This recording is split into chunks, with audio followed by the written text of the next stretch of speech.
intériorité, douceur et bienveillance. En dépit donc de l'extrême discrétion des textes canoniques, soit 5,38% de tout le Nouveau Testament, la piété chrétienne s'est emparée dès lors de cette figure sur laquelle pratiquement depuis 2023 ans prolifèrent discours et images.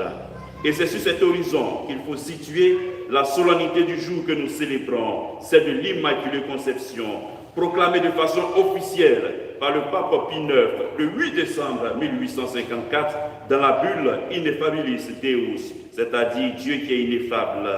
Il définit ce dogme en ces termes, et je cite, « Nous déclarons et prononçons et définissons que la doctrine qui tient que la bienheureuse Vierge Marie a été aux premiers instants de sa conception par une grâce et une faveur singulière de Dieu Tout-Puissant en vue des mérites de Jésus-Christ, sauveur du genre humain, préservé intact de toute oscillure du péché originel, est une doctrine révélée de Dieu et qu'ainsi elle doit être crue fermement et constamment par tous les fidèles. » Fin de citation.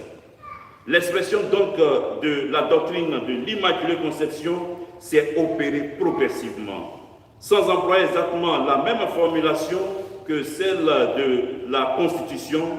Nous pouvons lire déjà au fil des années que Marie a toujours été l'Immaculée Conception. Déjà, Saint Éphrem de Syrien, 306-373 disait, je cite, « pleine de grâce, toute pure, toute immaculée ». Ambroise 340-397 appelle Marie la sans défaillance. Quant à Saint Augustin, en parlant de la Vierge Marie, il dit qu'il ne peut point avoir de péché en elle. Saint Jérôme, dans la Vulgate 347-420, emploie le terme Immaculata et attribue à Marie le rôle d'écraser le serpent. Quand on prend Jacques de Sourang, 450-521, il parle de sa nature comme étant préservée, car Dieu veut pour elle que de bonnes choses. Les églises de langue grecque appelaient Marie Panagia, c'est-à-dire la toute sainte et la toute pure.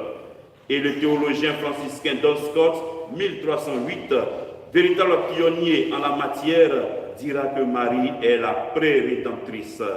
Autrement dit, elle a été préservée en vue de la rédemption. Lors des apparitions mariales, Sainte Catherine de Labouré se dit favorisée à la rue du Bac en 1830, car la Vierge se présenta, elle, sous l'appellation conçue sans péché. Eh bien, la popularité de la médaille miraculeuse qui fut frappée par la suite, à la suite de ces apparitions, popularisa la foi en la conception immaculée de Marie et l'invocation « Ô Marie, conçue sans péché, priez pour nous qui avons recours à vous va naître ». Et Bernadette Soubirou affirme que le 25 mars 1858, soit 4 ans après la promulgation du dogme, la dame qui est apparue s'est présentée en elle en disant que soy era Immaculata Conception. Autrement dit, je suis l'Immaculée Conception. Donc tout ce déroulement pour montrer que l'Église, lorsqu'elle affirme ce dogme, a pris le temps de mûrir justement cette piété. Revenons très rapidement maintenant à la page de l'Évangile que nous avons entendue. Et j'aimerais que nous puissions retenir 3 petites choses. La première des choses, c'est que Dieu accomplit des miracles lorsqu'il y a des signes insignifiants.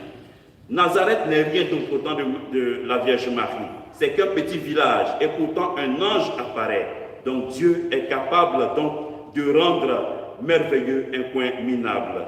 Deuxième élément qu'on peut retenir, c'est que Marie est comblée de toute grâce. Lorsque l'ange Gabriel la voit, il affirme aussitôt comblée de grâce. C'est dire que toute la structure de Marie en elle-même n'a aucun péché. Elle est comblée de grâce, c'est rempli. On ne peut pas verser quelque chose là-dessus encore.